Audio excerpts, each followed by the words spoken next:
Buongiorno, today I will be roasting a chicken and I will be using a technique which involves both the hob and the oven. It's different but also very aromatic, and I'm starting by making a little aromatic bundles of herbs. I've got some fresh rosemary, some bay leaves and some sage, and I'll put them together and they will be going inside my chicken. So I'm going to bend them in half just like this. This is a cooking wire, by the way, and I'm just going to attach the bundle together just with a simple knot. I'll locate my big aromatic bundle inside it. I've got a little piece of string left, so I'm going to attach the legs together so that it stays steady.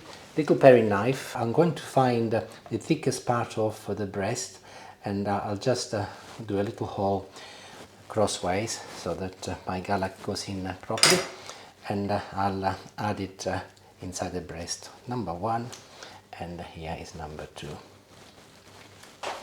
I always ensure that I wash my hands thoroughly when I work with chicken before I use any other utensils.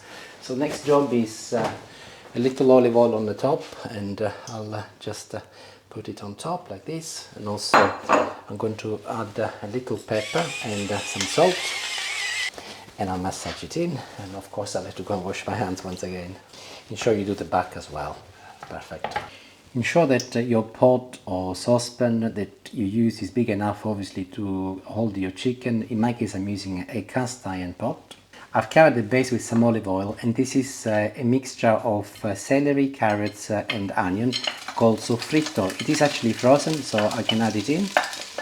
Very optional. This is a red chili pepper. It's mild in terms of its heat. I'm going to add on top of my soffritto and mix everything together, and I'll just leave it for a couple of minutes until all of my vegetables have softened up.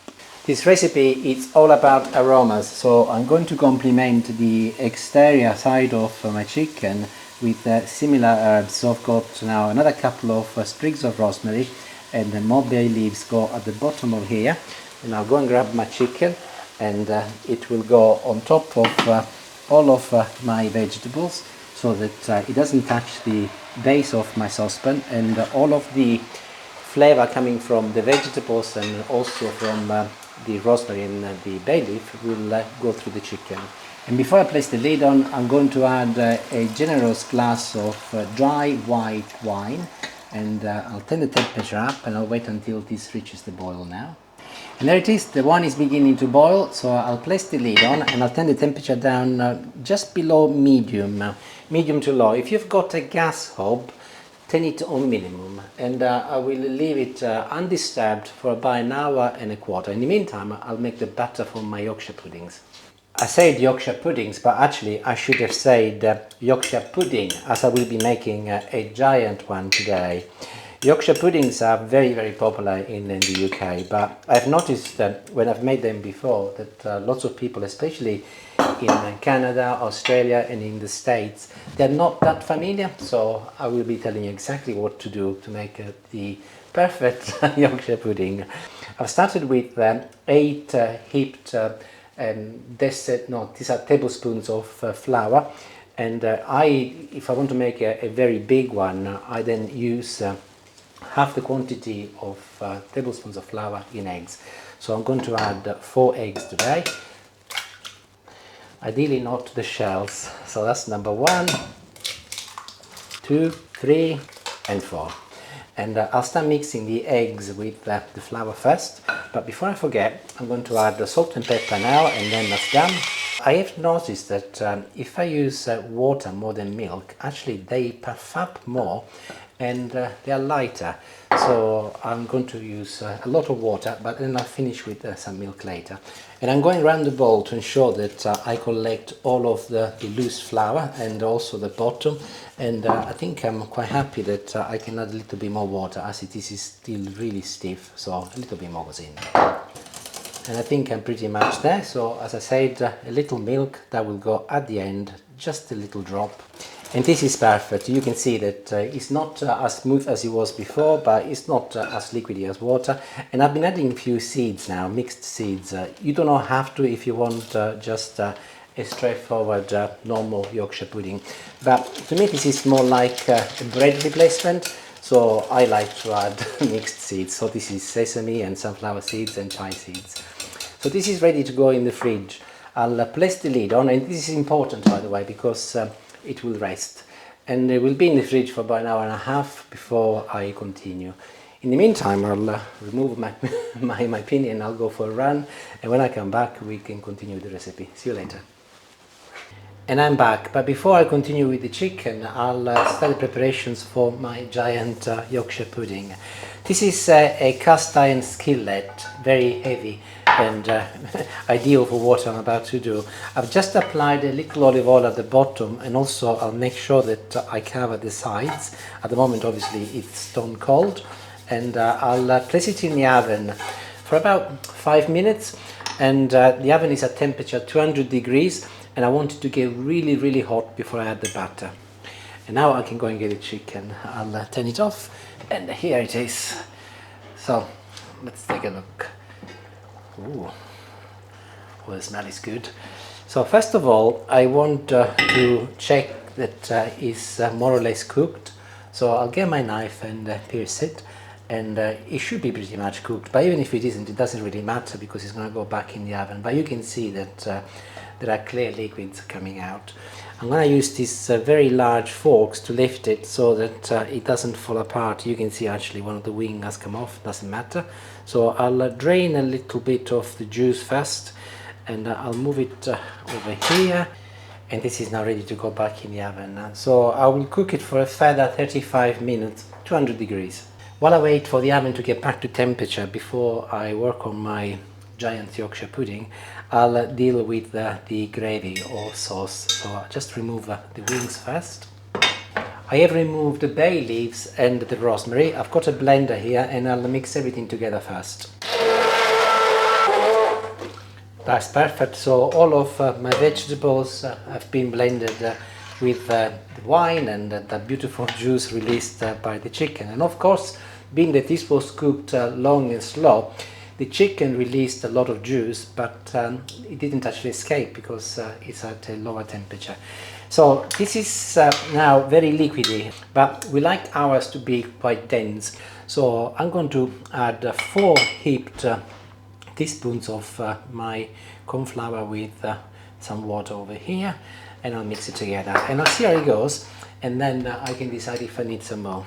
Of course, if you don't want your sauce to be too spicy, remember to remove the chili pepper before you whiz it. And I'll put it on the hob, and then I'll see if it gets to the density I want. If it still needs a little bit more, I'll add a little bit more corn flour with a little bit more cold water, but this is likely to be okay. Also, if you want more sauce, by the way, you can add a little bit more hot water, and then you can add your corn flour. But this is perfect for us, so I'll put it on the hob. Back to my giant Yorkshire pudding. So the pata is out of the fridge. I'll just give it a very quick mix, not a lot, as obviously I mixed it before, and this is ready. And I'll get the skillet out of the oven next. And here it is, really, really hot, of course, which is what I want. And I'll go ahead and pour in all of my batter.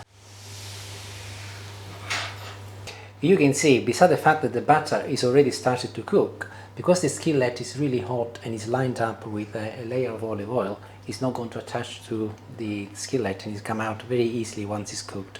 So I'll place it in the oven, which is obviously the temperature, and this will take about 20 to 25 minutes, which will coincide with, make sure that I don't spill it, with the chicken coming out. So I'll see you in about 25 minutes. Interesting to see whether it goes up and around the outside and leaves a hole in the middle. Yeah, that's what I'm hoping. I guess it will. We're nearly there, but I just wanted to show you what it looks like. Has grown considerably already. Has been in there about 15 minutes, and you can see that the sides have grown considerably, but the middle I can see that it's not quite there yet. So another 5 minutes and I should be ready. And we are ready. Okay, let's start with the giant pudding. Look at this, Julie. Wow. He's a beast. Just out of the oven. Just to show you how easy it is to remove it. Can you see that it's really loose? And here, she is, of course this is she. Okay, so has browned up beautifully, and it is ready, of course. It was cooked before, as you saw anyway, but obviously we want it to be nice and crispy. When I woke up this morning, I had this little vision in my head of a chicken sitting inside a giant Yorkshire pudding, something just like this. Obviously, don't forget to go and remove the bundle of aromatic herbs. They've done their job, so we can take them out now. And I've actually made some broccoli, just boiled some broccoli. So I'm going to add a few vegetables on the side like this first. And it is very typical to, of course, have potatoes with chicken, so I've done some roasties, and I'll put a few over here so that the dish is complete. But also I did make some parsnips with my my potatoes, so I'm running out of space, but maybe I'll put him over here. And this is a little onion which I've decided to also make, and there he goes, and it's ready. What about the gravy? It's the best bit. You need the gravy, darling. And here's my sauce, or gravy as Julie called it, and you can see that has thickened up beautifully, so it's just the right consistency. I'll just add a little on top of my chicken, just like this. All over it, including the legs. And I'm not going to go mad with it because we will be using the Yorkshire pudding tomorrow, a bit like a sandwich. So clearly we're not going to eat all of this today.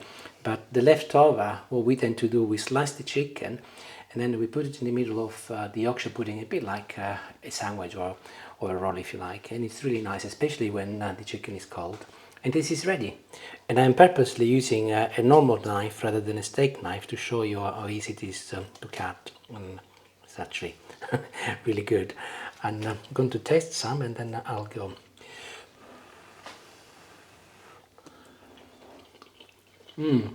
Oh God, the sauce is to die for. The chicken is to die for. Delicious. And the little spiciness from the chili is really nice. As I can vouch for that. Yes, we just tested some of the sauce.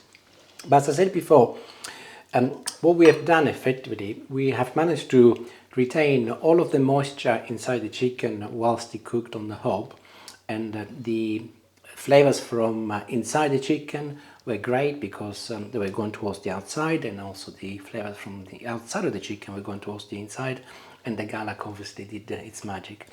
And it's delicious. It's a different way to cook chicken, and we love it. Hopefully you make it, and if you do, let me know how you get on. Thank you for watching. Ciao, ciao.